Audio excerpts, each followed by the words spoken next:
बाबू, अरे मी दमले आहे. आता ह्या फेऱ्या बस झाल्या. आपण बाबांची वाट बघत बघत ह्या फेऱ्या मारत होतो. बाबांना फारच उशीर झालेला दिसतोय आज.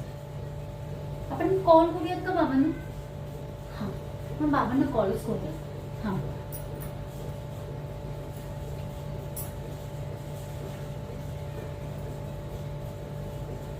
रिंग वाजती, उचलत का नाहीये? आपण परत लावूयात फोन. हा,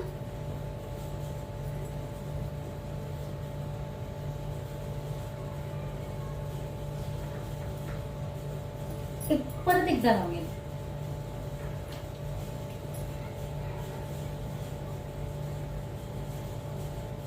हॅलो. हा हा, मी त्यांची मिसेस बोलते. बोला ना. हो हो. काय? हा, मी लगेच येते. हो, लगेच येते. काय झालं असेल? त्यांना काय झालं असेल? आपण जाऊयात.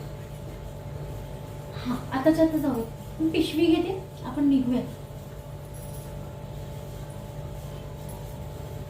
परत कॉल येतो.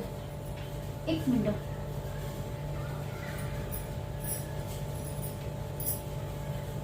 हॅलो. हा,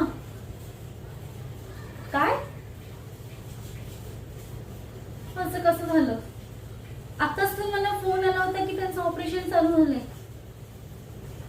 आणि असे कसे आम्हाला सोडून जाऊ शकतात?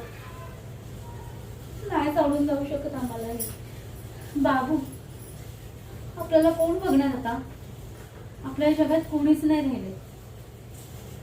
बाबू, आपले बाबा नाही राहिले तरी एका प्लेन ऍक्सिडेंट मध्ये गेले ते.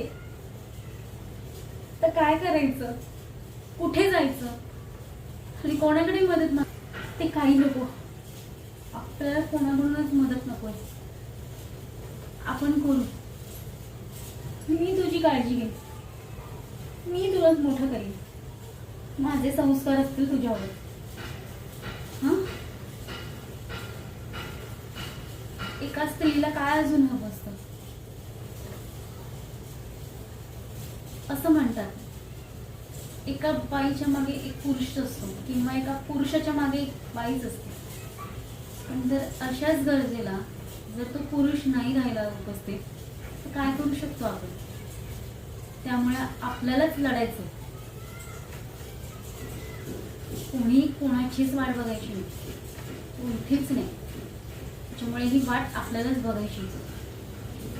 न वाट बघता आपण ताबडतोब निर्णय घेणं, आणि अशा वेळेस तर निर्णय घेणं गरजेचं असतं. त्यामुळे तुम्ही काळजी घ्या. मी आणि माझ्या पायाची काळजी घेईन.